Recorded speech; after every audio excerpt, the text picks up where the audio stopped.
August 29th, 2005. Hurricane Katrina roars ashore and devastates the Mississippi coast. This Friday marks the 20th anniversary of the worst natural disaster in U.S. history. And this week we'll be looking back at the killer storm and at how far we've come on the road to recovery. We start with Governor Haley Barbour, who guided the state through the tragedy.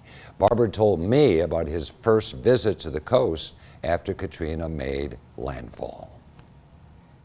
So we got a special permission from the FAA to let me land at Gulfport, and so I turned around, got in a helicopter, and flew from here to the Pearl River, back to Pascagoula, and back to the airport here in Gulfport. What is your recollection of what you saw?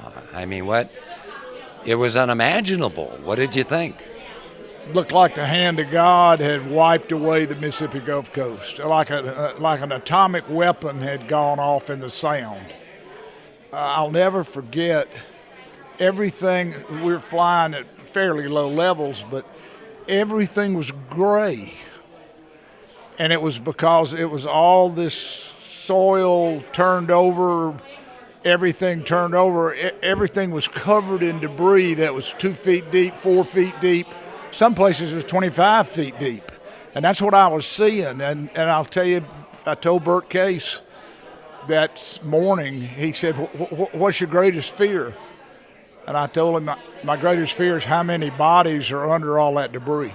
So you finally kind of collect yourself and you realize this is going to require leadership.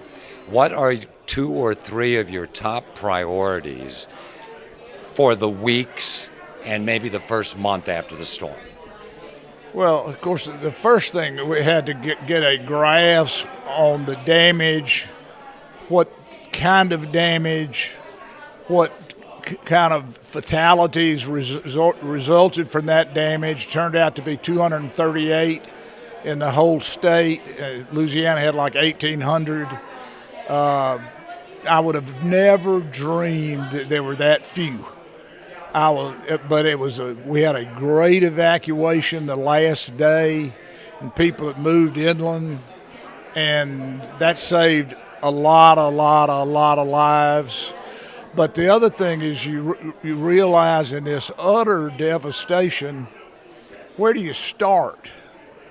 And you start by getting rid of the debris. Well, first you start by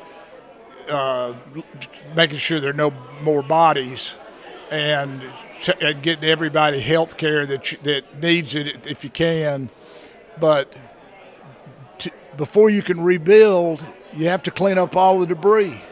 And the debris, it took us 11 months to clean up 47 million cubic yards of debris. We were so lucky to have Congressman Gene Taylor, Trent Lott, who was still in the Senate, and Thad Cochran, chairman of the Senate Appropriations Committee. How fortunate was South Mississippi to be in that position? Well, what a blessing. I mean, Trent had been the leader of the Republican Party in the U.S. Senate. Gene Taylor was he was a Democrat, but he was a very good guy, hard worker. But by God's grace, Thad Cochran was chairman of the Appropriations Committee, and the federal government, led by George Bush, was very, very generous to us. And tomorrow we'll talk to Jamie Miller, CEO of the Gulf Coast Business Council, about how far the coast has come in the last 2 decades to recover from Katrina.